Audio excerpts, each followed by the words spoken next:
LegacyMaker, the all sports network, presents a SIRTOBA Media production where the struggle is real to be awesome. 5, 4, 3, 2. The wait is over.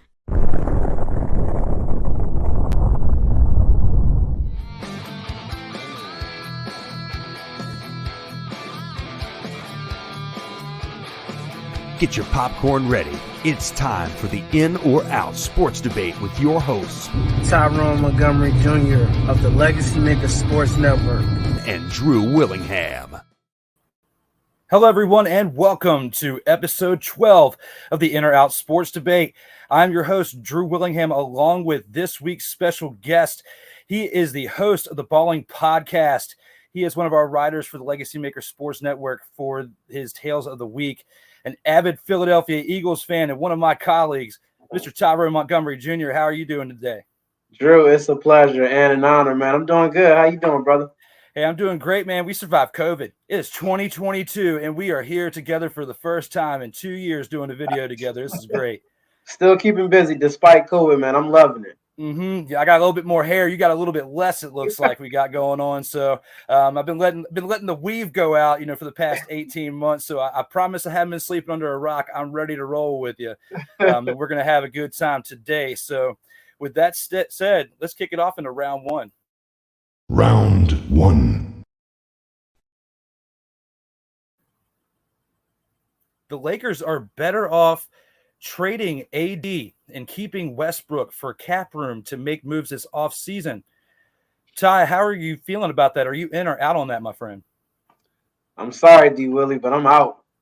Denied. Okay. This is my thing, Drew. This is my thing. Russell Westbrook is maybe a bit past his prime. He's a turnover machine. He can be reckless at times with the basketball. And his field goal percentage, he's just not a good shooter. He hasn't really been a great shooter throughout his career. But statistically and just watching games, period, his shot just seems shot. It looks like it's getting worse and worse each and every season. The older he gets, he's not going to mature very well in this league either. And you think about the dynamic of the Lakers when Anthony Davis was at his best, when he was fully healthy in the bubble. Him and LeBron, they won a championship together. Russell Westbrook, he as great as a player that he's been, and that can be debatable as well. I think he's a great player, but as great as a player and career that he's had, he hasn't won anything. And, he really doesn't have the formula to win anything because he's just so reckless. And like I said, he's a turnover machine. You bring a really good point to that. And I wasn't really expecting that. And that's why I have to disagree. I'm going in.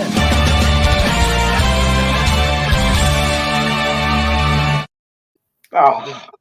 The reason why I've got to go in on this is because Anthony Davis has got 3 years left on his deal. He's got 3 years. He's owed $37 million for this, and he gets another $3 million per year. So he's at 40 the following and $43 million the year after that. Westbrook is the highest paid out of him and LeBron and AD in this season. He's got $47 million. However, it is his final year of his deal. So with that being said, even though the team was 33-49 in the 11th seed last season, they have Carmelo Anthony, which even though he played a little bit better than he had played in previous seasons, he had that resurgence with the Trailblazers, came over to the Lakers, and you were expecting a little bit more. There were some games where he was high up, but the injury bug was hitting LeBron, and this is going to be LeBron's season to really prove that he can be the star that he has been. He needs to prove it with this time off that he has had, healing up, because he's got 1 year left on his deal too. So between him and Westbrook, it's their final year of their deal. We need to see what they can do together with some more pieces around them. I feel like if you trade AD now with the 3 years left, send him somewhere else, get 2-3 decent guys in return, you can have that depth like you had the year that you wanted in the bubble and potentially get another championship here in the next season or two. What do you think? Yeah, I agree. I think what it comes down to is LeBron James. He has to be willing to give up that basketball. Now, we know what LeBron can do with the basketball, but he's a lot older now, so he doesn't quite have that quick step that he used to have. So he's kind of having a hard time getting past these young defenders that we have in the league today. But with LeBron, he's developed quite the jumper. His shot has been a lot better these past couple of years. So if he was to defer to Russell Westbrook, and you got to live with the good and bad with Russ, because we see what Russ can do at his best, but we see what he can do at his worst. But if he can live with the good and bad with Russ and let Russ control the offense and run the team and have the ball in his hand most of the time, LeBron can make these open shots that Russell Westbrook can't. So I can see a good point right there with trying to form something between them two. The days of the triple-double are done for Westbrook. The chemistry has to get better with them. When there were games that Westbrook wasn't playing, the team was playing better without him, it seemed like. And then, with Carmelo playing, in some instances without LeBron, it was working. But then the games that they really needed to win towards the end of the stretch to get into the playoffs, they just couldn't do it. And that's why I feel like they need to get some more help around them.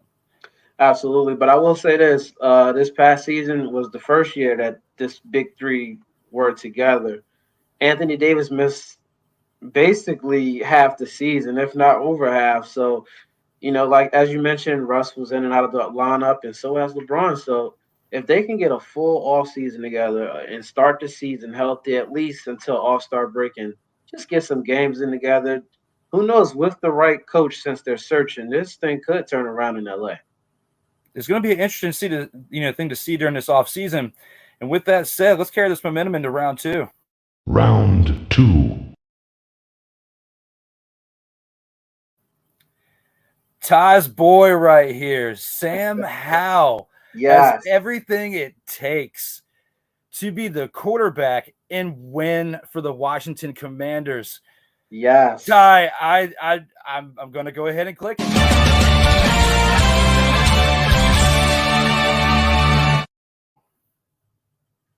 Yes, you saw it right there. You said it there.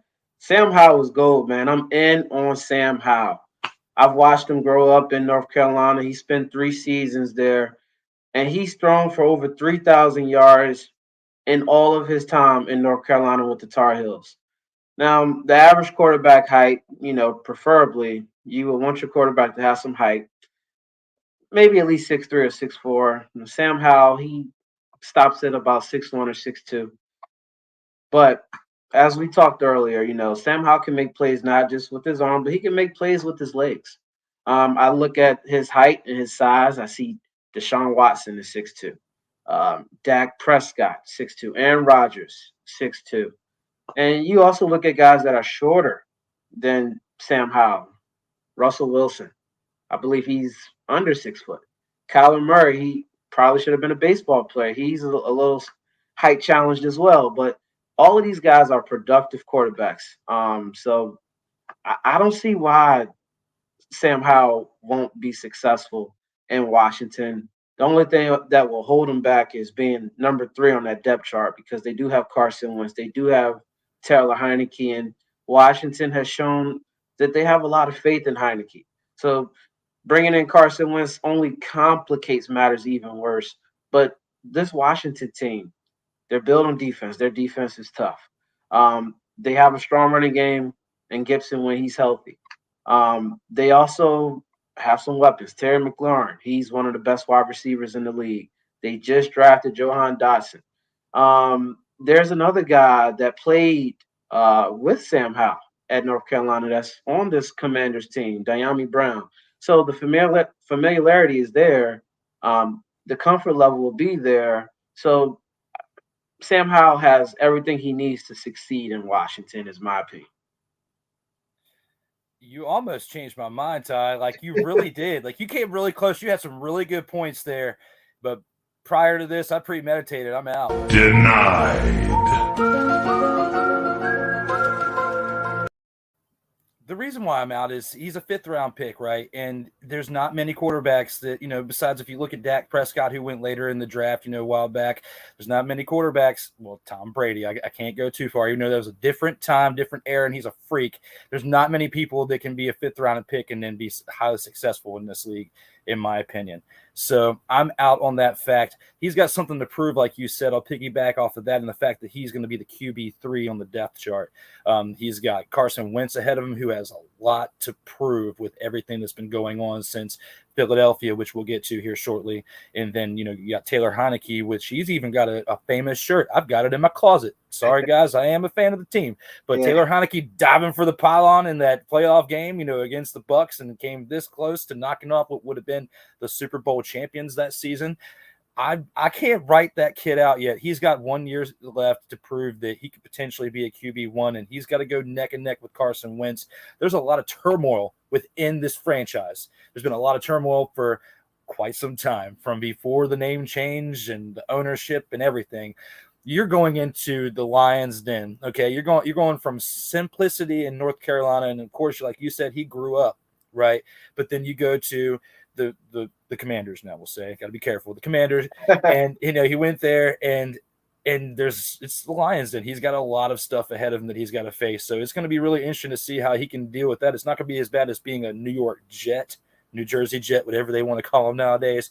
But the fact is he's got a lot to prove, and I just don't see it in him yet, because I feel like Carson Wentz is going to take this year, even though I've said it before and said something different. The more I think about it, I feel like those ankles are going to hold up. He's going to prove that he can do something this season, that he is the quarterback that he should have been of years ago, because if he doesn't, then it's going to be all over for Carson Wentz.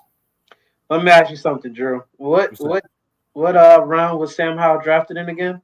5th round, 144th overall. 144th overall, 5th round. So being a 5th round pick, is there normally any pressure that comes with being a 5th round pick? No. No, you're right. I see where you're going with it. Okay. All right, hold on. Let me ask you this too. So being a 5th round pick, 144th overall, being QB3, is there any pressure in that position either?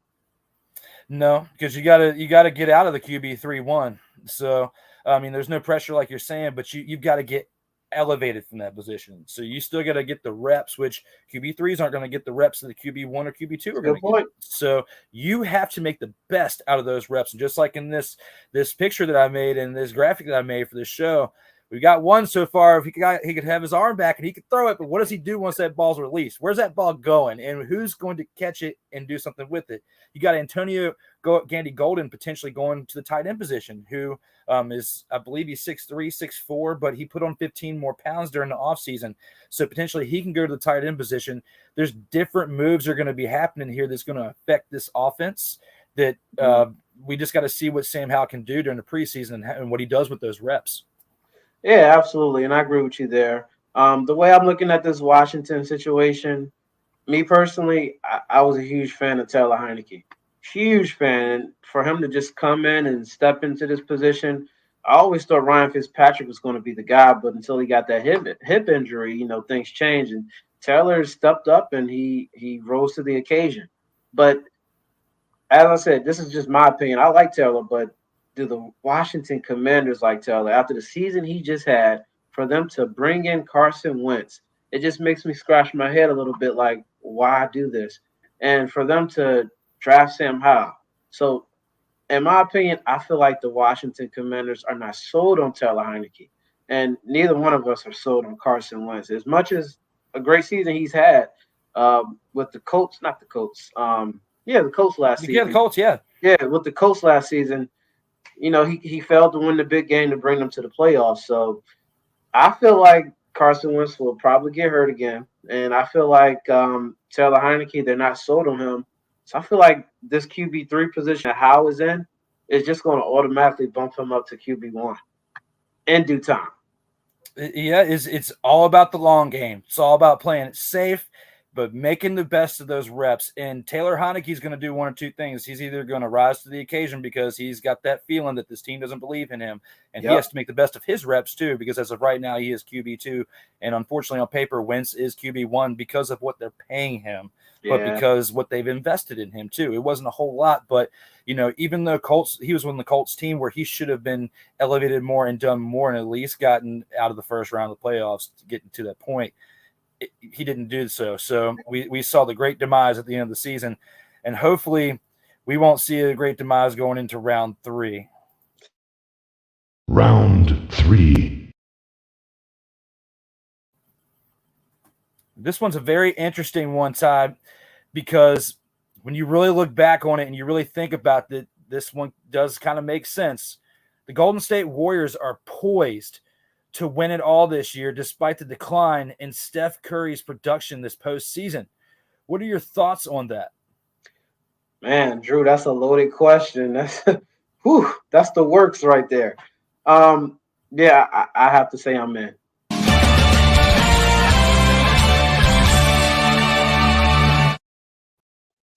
I look at this Warriors team. They've been through a lot. Klay Thompson was hurt, missed a lot of the season. Draymond Green, he missed a lot of games towards the end of the season as well. James Wiseman, a first-round draft pick. We still don't know who he is and what he can possibly do to help this team. Steph Curry, he missed the end of the season as well, and it was doubt that he would even play in the first round, but they brought him off the bench. He came back just in time, and the Warriors look like the Warriors again. But even better, it looks like this window was about to close, but it may have expanded, just opened up just a little bit longer. And I think they're poised to win it all this year. They're up 3-0 against the Dallas Mavericks. Nobody wants to play Luka, but they ran into Luka, and they haven't been able to contain Luka, but they've been able to contain the Mavericks, and that's been helping them to succeed. And they're 1 away from the finals, and I think that will happen tonight in Dallas. But I look at this Warriors team, Andrew Wiggins, an all-star starter. He's been huge for them. A lot of the time he's guarding the best player on the other team, but he's still giving them 20 points on a nightly basis. Jordan Poole is going to get paid in full this summer. Yes. He is going to get the bag, Drew. So, I mean, this Warriors team, they're deep, despite the injuries that they've had, despite the issues. I was a little concerned about them when they were playing against the Grizzlies, but they've made it out alive. They made it to the next round, and now they're 1 away from the finals. So I like their chances to win it all. And I look at this Eastern Conference. Miami's banged up. Boston's banged up. And they're both two inconsistent teams. And I think the Warriors will just take advantage of that. And I think they'll be champions this year. You bring up some really good points, and I do agree with this. I'm in on this.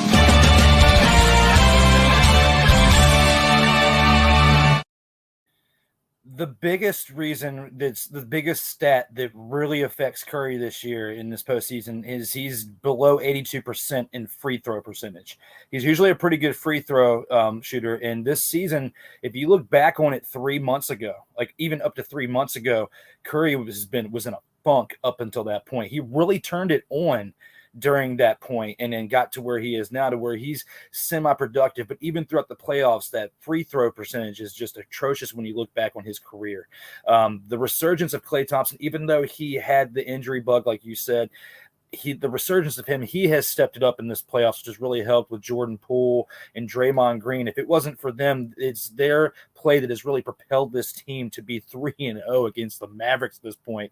And the Mavericks were laying it on thick against Suns last round. That 40-point loss. Yeah, that 40-point win. Oh my God. That's got to be the one. I know you saw that video that I put in the chat with CP3. Yeah. That one was I died laughing. I watched that at least 6 or 7 times in a row. A little 2-minute clip. That thing was great.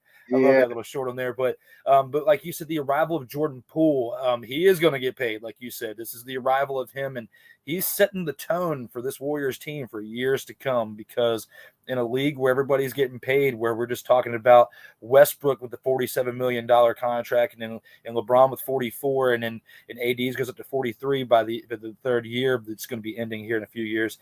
All of these guys are going to be getting paid. So especially Curry, do you pay him a lot of money here when his contract goes out down the line, and if for somebody whose numbers are going to be possibly on the decline? Steph Or Curry? Do you keep him around for the leadership? Well, yeah, go ahead. I think you keep him around for the leadership, just because this team wouldn't be where it's at. Because when you look back on when Steph Curry came into the league, the Warriors were at the bottom of the food chain, okay? And with him and Klay Thompson and the building of this team with the big three with Draymond Green and now with the other pieces they got, I feel like it's him that sets that chemistry within the team. You can't let Steph go. I'd pay him $50 million around stick around for the next 10 years. Yeah, and the thing is, Drew, I don't think Steph Curry is even going to demand that kind of money.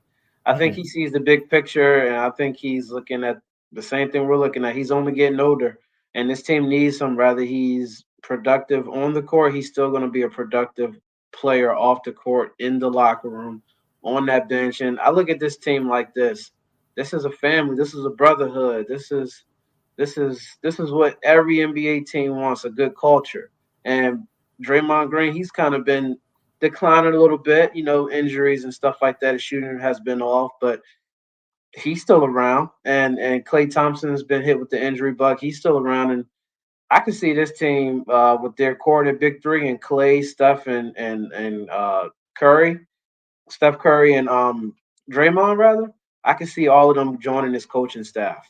So, yeah, I don't think they're letting Steph Curry walk. And Steve Kerr's been a big part of that too, bringing the leadership that he had, with those championships that he won back in the day too, is he learned a lot with leadership. He had the best coaching around him for those championships too. There's no reason why he shouldn't have the rings that he has. And with that said, this next topic, I know you were going to knock this one out the park because you know this team like the back of your hand. Let's kick this into round 4. Round 4. Howie Roseman's off-season moves have reinvigorated the Philadelphia Eagles towards becoming a threat in the playoffs. Ty, what are your thoughts on this team being reinvigorated by their GM, Howie Roseman? Drew, I'm in, baby.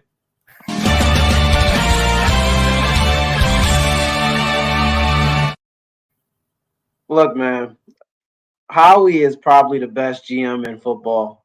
I'm not just saying that because I've been to the Eagles parade. I'm not just saying that because, I wish the best for this Philadelphia Eagles team, but they've knocked it out of the ballpark. They've hit a home run, touchdown, three-pointer, whatever you want to call it. They nailed it. They nailed this offseason. And this goes back not even to just this offseason. What they were able to do this offseason goes back to trading Carson Wentz. With that trade, they were able to get A.J. Brown. They were able to get all these draft picks to bring in a Jordan Davis, to bring in a Nakobe Dean, who fell really bad in this draft. And I think a lot of teams are going to regret that. But, they were able to attract free agents with the offseason that they had. They signed the guy from the Giants, Bradbury, the corner that the Giants let walk. They were able to bring in a Hassan Reddick, a guy who was getting a lot of sacks this past season. So, look, the Eagles are in prime position, but it comes down to this, Drew, is the most important position in football, and that's the quarterback. They are not sold on Jalen Hurts. And honestly, I'm not even sure if I'm sold on Jalen Hurts. But you surrounded him with so much talent on both sides of the football that he has no choice but to succeed.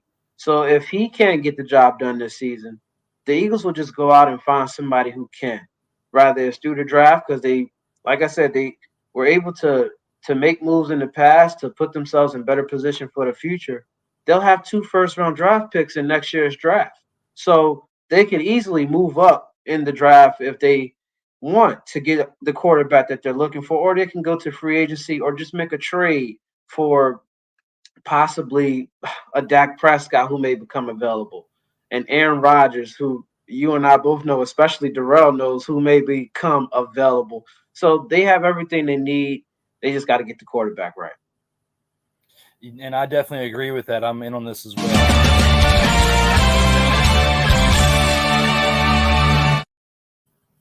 Your boy Howie, man, he made a lot of moves this offseason, and making that trade with the 18th overall pick to get A.J. Brown was one of them.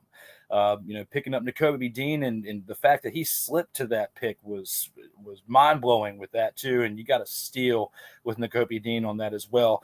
The extension with getting A.J. Brown for 4 years, $100 million is a very, very big deal with that as well too, my man. Drafting Jordan Davis, and another one too that I got to point out, Kelsey putting off his retirement and coming back is Yes. very big too, because when we were talking about leadership with the Warriors, we can talk about that with the Eagles too. He's a cornerstone for that Eagles line. So you need him with that in order to keep things going with that as well. Not trading for Russell Wilson or Deshaun Watson was big too, because even though Jalen Hurts went 8-7, you can't have a Dwayne Haskins situation where you completely kill his confidence right when he gets going. You got to give him a chance to go one more year at least before you start making those moves. And I feel like Howie Roseman made the great move there. You upgraded the pieces around him to where if he doesn't do anything and go better than 8-7 like he did last year, then you got to do something different. You got to make the moves like the Colts did with the previous quarterback and Carson Wentz for the Eagles.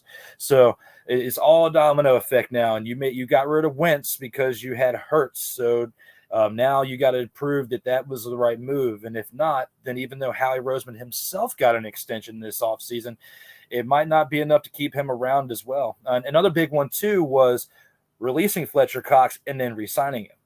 So that's going to be another big move too. I feel like that's going to be some moves that are going to help propel this team to the next spot. Yeah, that was more of a financial move that was made, releasing him and bringing him right back because it freed up some cap space. It helped be able to make these moves that were made now. So it's just some genius activity being done in Philadelphia, and it just comes down to quarterback play. If Jalen Hurts can just improve, not miss open throws, open players down the field, if he can see the field a little bit better. And just having playoff experience last year helps too. With those being the case, I think this Eagles team can get a playoff victory this season. And it's definitely going to be interesting to see that with the ownership giving, Howie that extra the pull, we'll say, to make the moves, because it felt like there's a little bit of a leash on him before. It was go big or go home with him this offseason, because if you didn't, then your job's on the line pretty much. So that's why I feel like the moves were made and he made the splashes, and now those pieces need to come into fruition to help this team. Absolutely. And with that said, we got one more round. The final round is next. Final round.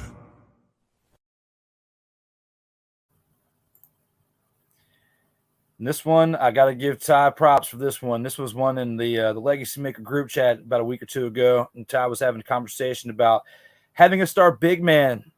And with this one, having a star big man is key to winning championships in today's NBA.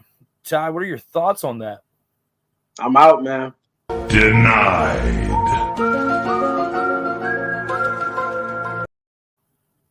Now, listen, I know the best player in basketball, in my opinion, and probably everyone else's, is Giannis. Now, Giannis isn't your typical big man. He plays like a guard. They call him the Greek Freak for a reason. So I look at the landscape of the NBA. Joel Embiid was always hurt. The Joker, the only thing he's winning is MVP awards. Karl Anthony Towns, he doesn't win anything. He can't even get out of the first round. He barely made the playoffs this year. Rudy Gobert in Utah, he won't even be there next season. They're looking to deal him this offseason. So I look at the landscape of the NBA, and these guys, they're not winning. These big men, they can win awards, Defensive Player of the Year, scoring titles, MVP awards, but I can't say that a big man is the key to winning a championship, because we're in a perimeter play based league where threes dominate. Your big man normally isn't shooting a lot of threes. So I just can't say I'm in with this, man. It's just not a big man's league anymore. Let me tell you something, brother. I'm out on this as well. Denied. When you look back on, I got to give Rob props for this before too. Tim Duncan was really the last one that was the big man that got championships in 04 and 05. And then I can't leave out Shaq in 2006 with the Miami Heat. And then also you got to look at Dirk Nowitzki in 2011 with the Mavericks. Okay. Off the top of my head, those are the three that really stick out to me in the past 20 years that have really been big men that have made an effort on the sport. You can go back and talk about Yao Ming and his knees and all that stuff were falling apart, and how he didn't have the stamina to stay within the league. It's the smaller guys. It's the LeBrons and the Kobe. LeBron's kind of mid-sized. You got like Kobe that went 20 years in the league. It's the smaller ones that have the endurance they can keep going. The reason why Jordan was able to play until 40, smaller guy. Even though Shaq played until later, he was a freak too, but he wasn't nearly what he was the last 10 years. I wouldn't say last 10, probably the last 5 to 6 years. He kind of just hung around in there. Yep. The end of his prime was in 2006 when they got that championship in Miami. He was going to the Celtics and Cleveland, off of his reputation. He wasn't able to own up to what he had because his body couldn't withstand the abuse anymore. The game has changed dramatically since 1979, and I bring this point up.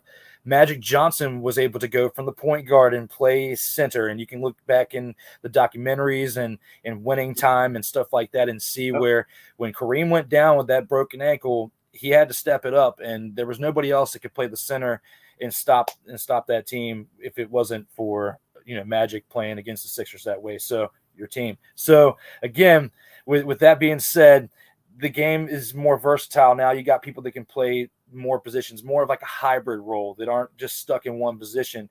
And you need that to be able to be successful and to be able to play high minutes in a game nowadays. It's more about stamina than abuse. Like back in the day, the game was more physical back in the day. Now it's more about who's got the endurance to keep up until the end of the game. Yeah, absolutely. And you just said it just now, it's injuries. Joel Embiid can't even last and make it through the playoffs. Let his team down. Anthony Davis, he missed all of this season basically, and they couldn't even make the playoffs. Another guy, Clint Capella, over in Atlanta, he was good playing with Harden in Houston. Ever since then, we haven't heard from him. He's been hurt. He barely even gets in a uniform. He's street clothes pretty much. So injuries play a big part with these big guys, and their careers just don't last as long. So Giannis is a freak of nature. He's the Greek freak. He has a different story. So he doesn't count. I definitely agree. That was a great one to end it on. Before we go to our final word that I like to call it, I want to call out some comments that we had on our show so far, and it would go back to Facebook. Our boy Lamont Thomas was hype. He wanted us to go. He was excited for this. I think he loved the graphics and stuff too. Let's go. Do's Heat, man. His poor Heat. They couldn't get any love on this one. That last night, they took that dive. That series is at 2-2 now. It's going to be interesting to see where they go. Dio also commented from the Legacy Maker page, talking about that he's glad that they're moving to Dumfries, which I am too. It's going to be a little bit closer, but it's not going to be too far away from Landover because it's actually just outside of Woodbridge. So it's really not too far of a move from where they're currently moving from, but it is a good move because Dumfries is a small town, and this will help elevate that town.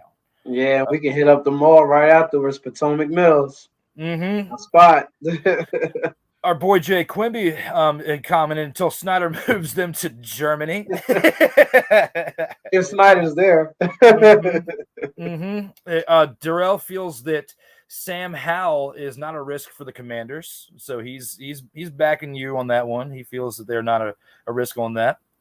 And Darrell was also excited about episode 12, and here we go. And thanks guys for the support. We appreciate you watching throughout the show. And everybody for sharing, and subscribing to the LegacyMaker Sports Network. This is a show that is presented by LegacyMaker Sports Network, that is produced by SIRTOBA Media. We'll get more into that later on. But with that said, let's take this into the final word. And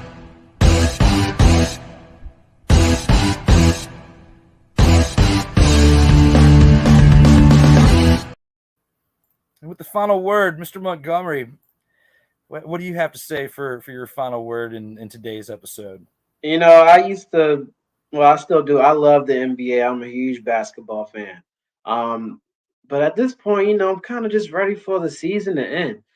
The NFL just had such a great offseason, not just with the Eagles, but to see Russell Wilson head to Denver to join the Broncos, to see the suspicion, to see what was going to happen with Aaron Rodgers. So much movement, so much chatter, so much rumors going on. I'm just ready for some football. I miss my chicken wings and my ribs and my beer on Sundays. I miss it, man. I agree with that as well. We got USFL. It's not quite the same. Not It's a the little same. bit different. It's like the minor leagues of football. However, even though the next thing about the minor leagues of football, the XFL, with their news of starting up in 2023, they had just reached a deal with Fox and Disney, I believe, to show those games. And if you look at this too, with my final word, I've got two final words actually. The second one you're really going to like. The first one, piggybacking off of The Rock, the first quarter of next year, wrestling fans, The Rock has no movie obligations. Him and Roman Reigns are going to face each other at WrestleMania. I'm calling it now because he has the next quarter of the year off in the first quarter of 2023.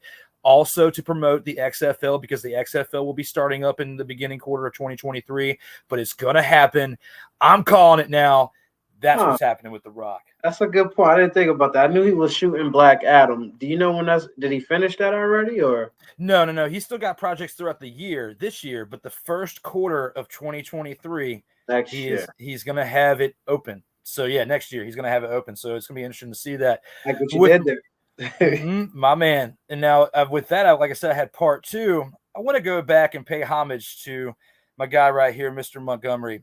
If it wasn't for him, he was the first one that I went live on a video with. And look at where we're at now. Look at what we just did at this episode. I've had a blast with you, my man. Let's go back to November 6, 2018 and see where it all started. Welcome to the LegacyMaker Sports Network. I'm here, Tyrone Montgomery Jr., reporting live with our newest member, Mr. Drew Willingham. Drew, how's it going? I'm doing great, man. Thank you. Drew, we are so blessed to have you on the team. Shout out to you for your voiceovers. They mean everything to us, brother. I love it. It's having a great time doing it, man. Look, like I said, we're at the Siegel Center live tonight. VCU's taking on Gardner-Webb. Drew, what are your expectations for this VCU team? Well, for tonight, they got a pretty good contest at Gardner-Webb. Both teams in their conferences last year were 9-9, with Gardner-Webb going 99 in the Big South and VCU going 99 in the A10. So I guess it's going to be a pretty good contest tonight. Yes, it is, Drew. Yes, it is. And VCU, they're without their top senior from last year, and another top singer they had last year as well, Johnny Williams and Justin Tillman. So all eyes are pointing towards De'Riante Jenkins, Isaac Van. Also into the starting lineup, there's Sean Mosby as well. So tonight is going to be a fun, exciting night here at the Siegel Center. Stay tuned, ladies and gentlemen, from the VCU Siegel Center, LegacyMaker Sports Network. Thank you, guys. Wow. Blast from the past, man. Look at how much we've grown. No face mask, no social distancing. Man. I mean, I had hair, you had all of this. I had the beard. It's like the beard transformed to the head. I can still grow it, so I'm proud of it. But the biggest thing, man, is how much we've grown and the confidence and how much fun we have with this. And I gotta say, man, this has been a blast today. And thank you so much for coming onto the show. And I hope that you can come back down the line. We can talk a little bit more football and basketball, because you are our basketball expert, and I definitely love having these conversations with you when we get up. Anytime, my man. I'm glad to be here. I appreciate it. Anytime. With that said, let's look at a badass outro on the way out.